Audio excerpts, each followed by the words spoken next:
यहाँ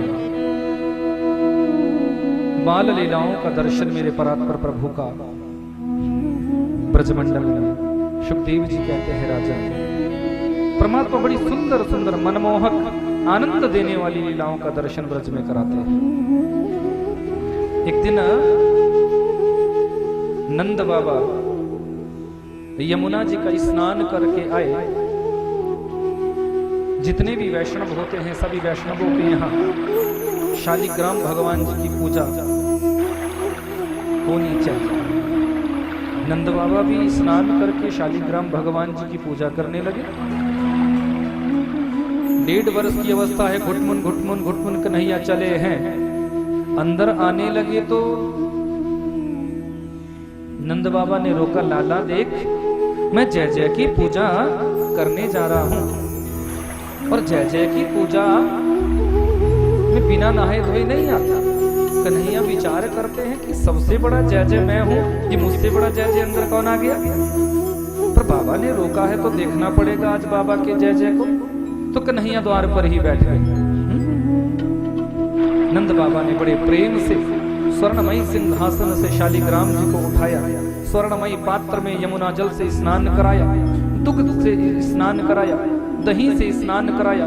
शहद और शक्कर से जब स्नान होने लगा तो द्वार पर बैठे हुए कन्हैया के मुख में पानी आ गया।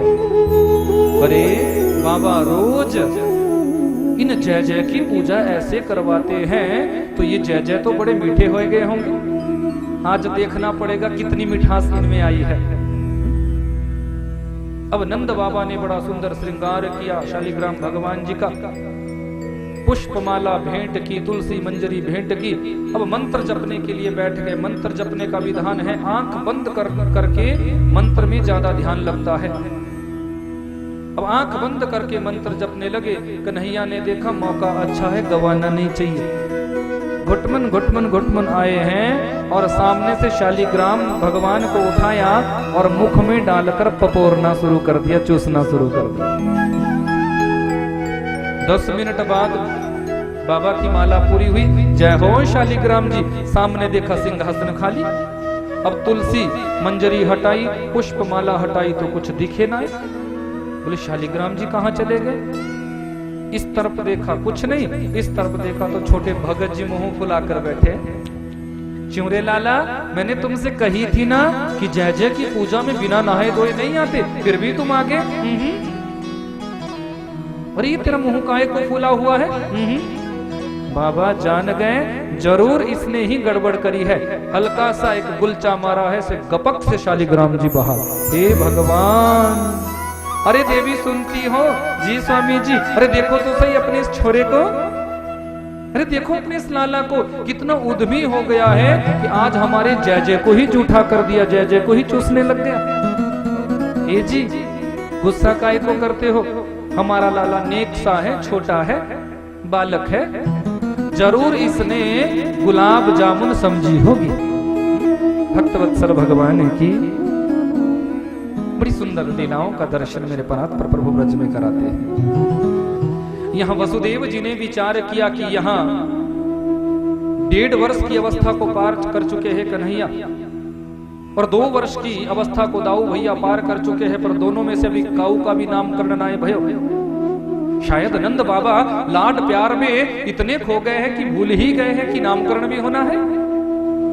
तो गर्गाचार्य जी से निवेदन किया, गर्गाचार्य जी आप जाएं, आपको देखने के बाद हो सकता है उन्हें स्मरण हो जाए, आप हमारे दोनों बालकों का नामकरण करवा के आओ। गर्गाचार्य जी आए हैं। नंद बाबा ने जैसे ही गर्गाचार्य जी को देखा चरणों में प्रणाम किया। अरे महाराज कैसे आना हुआ। अरे नंद बाबा जी हम ब्राह्मणों का काम ही क्या है, किसी का जन्मदिन पुजवा देते हैं, किसी का विवाह करवा देते हैं, किसी की हम नामकरण करवा देते हैं। अरे महाराज बड़ी चोखी याद आपने दिलाई। हमारे यहाँ भी 2 बालक पल रहे हैं पर अभी तक काऊ का भी नामकरण ना भयो। सौभाग्य से आपका दर्शन हुआ है, आप अपने श्रीमुख से हमारे दोनों बालकों का नामकरण करें। गर्गाचार्य जी ने कहा बात तो आपकी बिल्कुल सही है पर मैं ऐसे नहीं कर सकता। बोले क्यों। क्योंकि कि यदुनाम अहम आचार्यः ख्यातश्च भुवि सर्वतः सुतं मया संस्कृतं ते मन्यते देवकी सुतम्। हे नंद बाबा जी, यदुनाम अहम आचार्य, मैं यदुवंशियों का आचार्य हूं, ये ख्याति जगत प्रसिद्ध है। और यदि मैं तुम्हारे बालकों का नामकरण करता हूं तो कंस जान जाएगा ये बालक तुम्हारे नहीं, ये बालक वसुदेव जी के हैं। और मैं नहीं चाहता कि तुम्हारे इन बालकों के जीवन में कोई कष्ट आए। वैसे भी आपके यहाँ का उत्सव तो विशालतम रूप धारण कर लेता है। कंस को सूचना मिलेगी, जरूर किसी राक्षस को भेज देगा।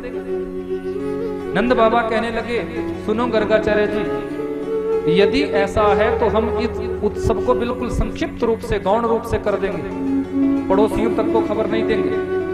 पर निवेदन है आपसे कि आप अपने श्रीमुख से ही हमारे दोनों बालकों का नामकरण करें। गर्गाचार्य जी ने कहा, यदि ऐसा है तो चलो गौशाला पर दोनों बालकों का मुझे नामकरण करना है। माताएं जब ले जाने लगी तो माताएं सोचने लगी कि पहले देखेंगी कि ज्योतिषी पक्का है या खड़िया पलटा, कहीं ऐसा तो नहीं तिलक फोटा लगाकर आ गया हो बड़ा ज्योतिषी बनकर, आता जाता कुछ नहीं हो, क्योंकि माताओं को तो अपना भाग। अब माताओं ने चतुराई दिखाई और दोनों बालकों की अदला बदली कर ली। रोहिणी जी ने अपने पुत्र को नंद रानी की गोदी में दे दिया और नंद रानी ने अपने पुत्र को रोहिणी जी की गोदी में दे दिया। अब रोहिणी जी की गोदी में जो बालक बैठा है उस पर दैसे ही गर्गाचार्य जी का दृष्टिपात हुआ।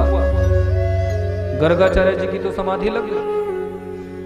आए थे नामकरण करने के लिए, पर गर्गाचार्य जी तो आज अपना ही नाम भूल गए। त्राटक समाधि लग गई, पलक झपकना बंद, श्वास लेना बंद, मुंह खुला का खुला। माताएं कहने लगी, बाबा जी तो ऐसा दिखे मानो पधार गए हो, आंखों के आगे हाथ हिलाया। दोनों माताओं ने बाबा को पकड़ा, जोर से झकझोरा, अरे बाबा पधार गए क्या? गर्गाचार्य जी की समाधि टूटी। अरे मैया, मैं ये जो आपकी गोदी में बालक बैठा है ये साक्षात परब्रह्म बताने लगे थे, परमात्मा बताने लगे थे, पर नन्हे से कन्हैया ने इशारा कर दिया, गलती मत करना बाबा जी। यदि भगवान बताने की गलती कर दी तो मैया लोग बिठा देंगे आले में, 2 पता से सुबह, 2 पता से शाम को, 2 गिलास सुबह, 2 गिलास शाम। यहाँ तो बच्चा बनने में उतना फायदा नहीं, भगवान बनने में उतना फायदा नहीं जितना फायदा बच्चा बनने में। गर्गाचार्य जी इशारा समझ गए, बोले साक्षात गुणों का खजाना हो। बाबा सोचते हैं, देखो इन माताओं को अपने अपने बालकों की अदला बदली करके बैठी है। तो नंद रानी बड़ी है, इसलिए नंद रानी की गोदी में जो बालक बैठा है पहले इसका नामकरण शुरू किया। मैया सुनो कि अयम ही रोहिणी पुत्र रनयन सुहृदो गुणैः आख्यासे बलम् इति बलाधिक्यात् बलम् विदुः। अयम ही रोहिणी पुत्रो, मैया ये जो तुम्हारी गोदी में बालक बैठा ये बच्चा तुम्हारा नहीं है, ये साक्षात रोहिणी जी का पुत्र है। मैया कहने लगी, ज्योतिषी तो बड़ा पक्का निकला। अरे बिल्कुल सही पकड़े महाराज, बिल्कुल सही बात कही है। तुरंत अपनी हीरे की अंगूठी निकाली और गर्गाचार्य जी की चरणों में डाल दी। बोले महाराज स्वीकार करें इस भेंट को, बिल्कुल सही बोले हैं आप। मैया इनके अंदर बल की अधिकता होगी, इसलिए मैं इनका नाम बलराम रखता हूं। बोली बलराम जी महाराज की, दाऊ दयाल महाराज की। रोहिणी जी की गोदी में जो बालक बैठे हैं इनका नामकरण करने लगे। मैया सावधान कि आसन वर्णा त्रयो हास्य गृह्यतो तनुयुगम तनु शुक्लो रक्तस्तथा पीत इदानीं कृष्णतां गतः।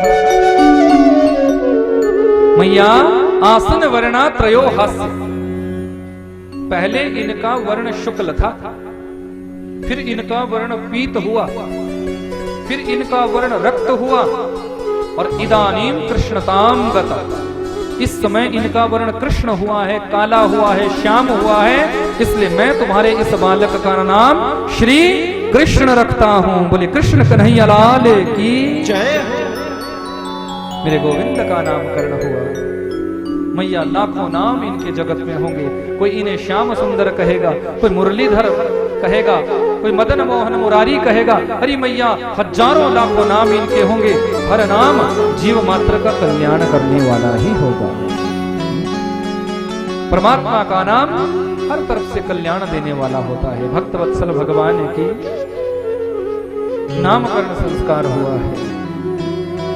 ब्रज में मेरे परात्पर प्रभु सुंदर सुंदर लीलाओं का दर्शन कराते हैं। भगवान सुंदर लीलाओं का दर्शन बाल लीलाओं के माध्यम से करा रहे हैं। सारे ब्रजवासी इन लीलाओं को देख देख कर इन लीलाओं में पूर्ण आनंद लेते रहते हैं।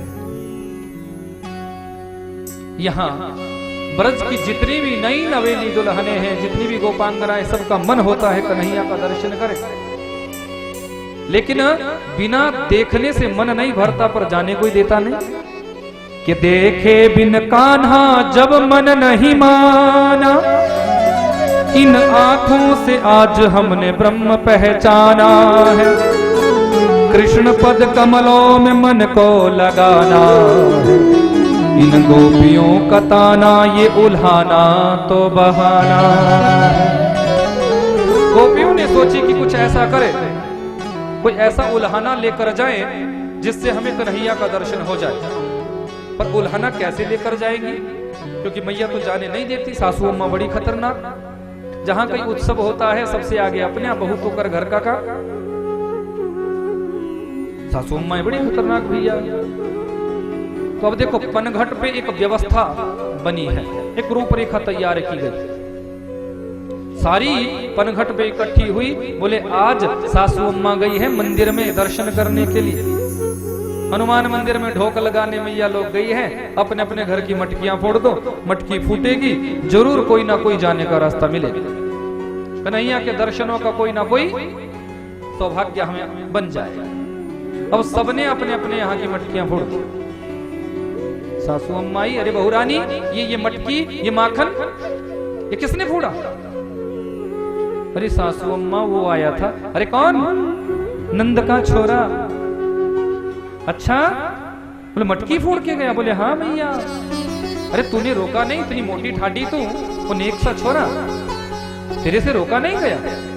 अरे मैया अकेला होता तो रोकती, पर एक तरफ ग्वाल बाल की मंडली थी, एक तरफ बंदरन की मंडली। अरे मैया इस खंबे से मुझे बांध कर भाग गए, पर मैंने जब मना करी तो माखन तो खाया ही खाया, पर मटकी भी फोड़ गए। जैसे मैंने डांट लगाई तो टेढ़ा मुंह करके कहता है, कर लेना जो तुमसे बनता है, मैं भी नंद का छोरा हूं, जो मेरे मन में आएगा मैं तो वही करूंगा। इतनी बड़ी बात कहकर गया। बोले हाँ। मैया कहने लगी, सुनो, नंद जी की यहाँ हमारे अच्छे संबंध हैं, यदि मैं जाती हूं तो बात बिगड़ सकती है, बात बिगड़ने में देर नहीं लगती, इसलिए तुम मेरे यहां से जाओ और नंद रानी को उल्हाना देकर आना, बताकर आना कि देखो नंद रानी जी अपने छोरे को थोड़ा समझा कर रखे, नहीं तो फिर बात बिगड़ते देर नहीं लगती। अब सबने अपनी अपनी बहुओं को भेजा, सबके घरों में ऐसी व्यवस्था हुई। अब नई नवेली सारी दुल्हने छम छम छम छम करती हुई नंदरानी के महलों की ओर दौड़ी। मैया ने झरोके से देखा, बोले ये सबरी काय को आई, मैंने तो बुलाया नहीं। ना तो आज लाला का कोई उत्सव है, ना सत्यनारायण जी की कथा मेरे यहाँ है, ना एकादशी का उद्यापन मेरे हैं, पर ये सबरी काय को आई। तो मैया बाहर आई, बोले काय को आई हो? बोले आपका छोरा कहाँ है, आपका लाला कहाँ है? मैया ने कहा, क्या करोगी छोरे का? बोले पहले बुलाओ तो सही। अब कन्हैया भी थर थर थर थर कांपते हुए मैया के साड़ी का पल्लू पकड़कर थर थर कांप रहे हैं, जानते हैं आज ये जरूर पिटवाएंगे। अब कोई भी माँ अपने बच्चों की गलती जल्दी से स्वीकार नहीं कर कोई भी मां। अब ये सखियां सारी कहने लगी, बोले तेरा लाला मैया बड़ा उद्यमी हो गया है, ये देखने को मासूम है पर मासूम है नहीं, 1.5 हाथ लंबी दाढ़ी है इसके पेट में। अरे क्या किया मेरे छोरे ने ऐसे? तो सुखदेव जी के शब्दों में जरा हम दर्शन करें, ये गोपियां क्या उल्हाना दे रही है कि वत्सान मुंचन क्वचित समय क्रोश संजात हाथ स्तेयं स्वादत्य दधिपयः कल्पितहि स्तेह योगैः मरकान् भोक्षन् विभजति सह चिन्नति भाण्डम विनक्ति द्रव्यालाभे सह गृह कुपितो यात्युपक्रश्यतो का। उल्हाना दिया है वत्सान मुंचन क्वचित समय क्रोध संजात हास। अरे मैया तुम्हारा छोरा इतना उद्यमी है कि ये हमारे यहाँ आता है और गैयों को बछड़ों को खोलकर भाग जाता है। मैया ने कहा बछड़ों को खोलता है तो तुम्हारे काम में ही तो हाथ बटाता है। बोले मैया ऐसे नहीं, असमय जब गैया दुहने के लिए 25 मिनट शेष होते हैं तब ये आता है और बछड़ों को खोलकर भाग जाता है। जब तक हम पहुंचती है तब तक बछड़े गैया का सबरा दूध पी जाते हैं। इतना उद्यमी है ये तेरा छोरा।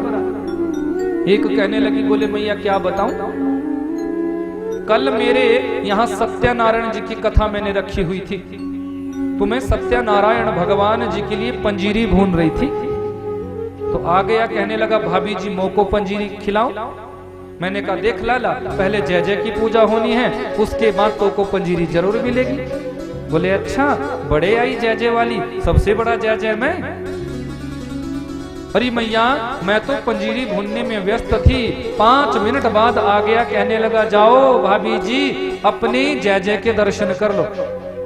अरे मैया जिस कमरे में मैंने सत्यनारायण भगवान जी के लिए चौकी विराजमान की थी, उस चौकी पर कुत्ते के 2 पिल्ले बिठाकर भाग गया। कुत्ते के 2 पिल्ले बिठाकर भाग गए। इतना उद्यमी है ये तेरा छोरा। मैया कहती है सच में इतना उद्यमी? बोले हाँ। एक कहने लगी, बोले मैया क्या बताऊं, परसों मेरे पतिदेव का जन्मदिन था। अब जन्मदिन की खुशी में मैंने पकवान बनाए, मैं पकौड़ी तल रही थी, आ गया कहने लगा भाभी जी मोको पकौड़ी खिलाओ। मैंने कहा देख लाला पहले जय जय को भोग लगेगा, उसके बाद तो को पकौड़ी जरूर मिलेगी। आज मेरे पतिदेव का जन्मदिन है। अरे मैया टेढ़ा मुंह करके कहने लगा, अरे बड़े आई पतिदेव के जन्मदिन वाली, आज देखता हूं तुझे भी और तेरे खसम को भी।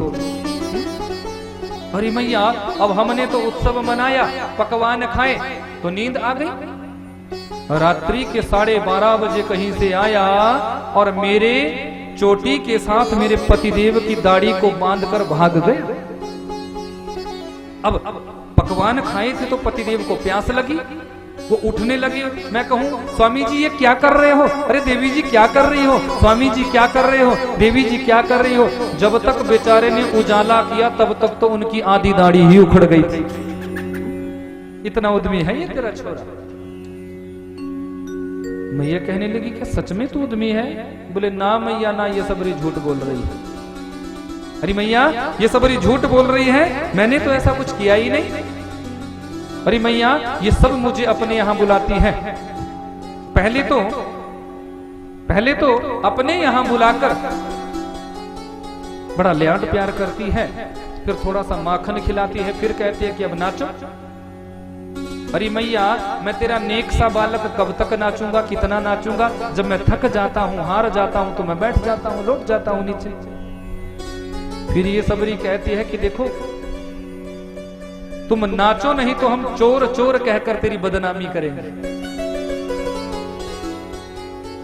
मैया ने पूछा तो इनको क्या फायदा होगा, इनको क्या लाभ होगा तेरी बदनामी करके? लाला कहने लगे अरे मैया तुम नहीं जानती इनकी चाल को, ये बड़ी चतुर है सभी। ये एक चाल चल रही है कि माखन मेरे मुंह पे मलकर और पूरे ब्रजमंडल में मुझे घुमाकर चोर चोर कहकर मेरी बदनामी करके ये सिद्ध करना चाहती है कि मैं चोर हूं। जब तेरे लाला की बदनामी हो जाएगी, मैं चोर सिद्ध हो जाऊंगा, तो कोई भी अपनी लड़की का ब्याह मेरे साथ नहीं करेगा और मैं कंवारा रहूंगा। बोले इनको क्या लाभ तेरे कंवारे रहने से? बोले मैया तू नहीं जान, यदि शादी हो जाएगी तो किसी एक का अधिकार, कंवारा रहूंगा तो इन सब का अधिकार। अब नेक से बच्चे के मुख से ऐसी बातें सुनकर मैया को हंसी आ गई कि इनको पतिहारो करे मैं तस्कर ये साह, चोर नाम मेरो धर्यो मेरो होने न देंगी ब्याह। अरे मैया ये मेरा ब्याह नहीं होने देना चाहती, बस यही इनकी नीति है। ब्रजमंडल में मेरे गोविंद ने माखन चोरी लीला का दर्शन कराया। बड़ी सुंदर सुंदर लीलाओं का दर्शन समस्त गोप ग्वालों के साथ मेरे परमात्मा माखन चुराने जाते हैं। सबके यहाँ श्याम माखन चुराते हैं। क्यों चुराते हैं? परमात्मा का मनोभाव है कि हर घर से, हर भक्त के यहाँ से मुझे भोग लगाना है। बाबा के यहाँ कोई माखन की कमी थोड़ी भी थी। 9 लाख गैया नवनित माखन होए, 9 लाख गैया बाबा के यहाँ थी, कोई माखन की कमी नहीं थी। लेकिन मेरे परमात्मा का ऐसा भाव था कि मैं सबके यहाँ यदि माखन पाऊंगा तो सबके यहाँ का भोग मैं लगा सकता हूं और सबका कल्याण इसी में ही हो जाएगा।